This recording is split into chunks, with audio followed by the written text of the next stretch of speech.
Michael had taken his fight with Sony public, but there was a much bigger question behind the headlines.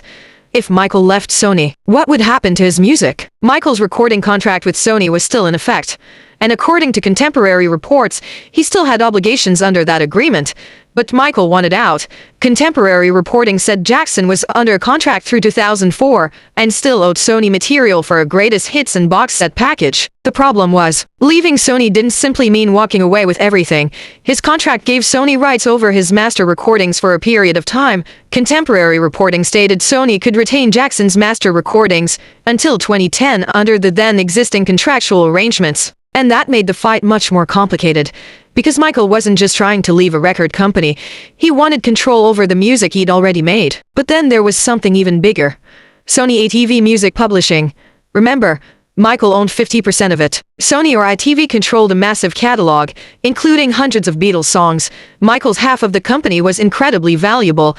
By the late 1990s, Sony ATV's catalog included 251 Beatles songs alongside works by artists, including Bob Dylan, Cyndi Lauper, Oasis, and others. And here's where things get really interesting.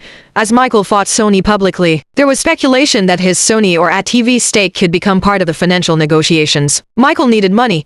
Sony wanted to protect its business interests, and the catalog was worth hundreds of millions of dollars, but Sony publicly denied that it was trying to take Michael's half of Sony ATV.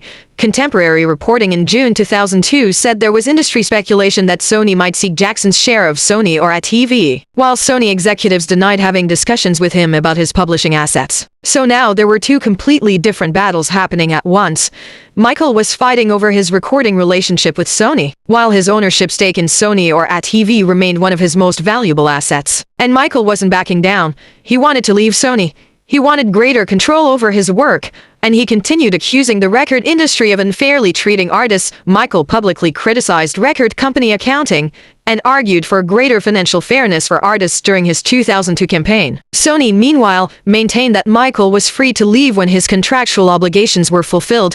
The company disputed his accusations and rejected the idea that it had deliberately sabotaged Invincible. So the battle had reached a strange point. Michael wanted independence. Sony wanted its contractual rights protected, and sitting between them was an enormously valuable music empire. But here's the part most people don't realize. This wasn't the end of Michael's relationship with Sony. It was only the beginning of an even more complicated chapter, because Michael would eventually face financial pressure, and his ownership of Sony or ATV would become extremely important once again. This time, the stakes would be even higher. So what happened to Michael's catalog? Did Michael keep control of it? Or would Sony eventually get its hands on his half? Leave your theory in the comments. Next episode, Michael's biggest financial battle. The Sony fight wasn't over, and the catalog was about to become even more important. Subscribe for part 7.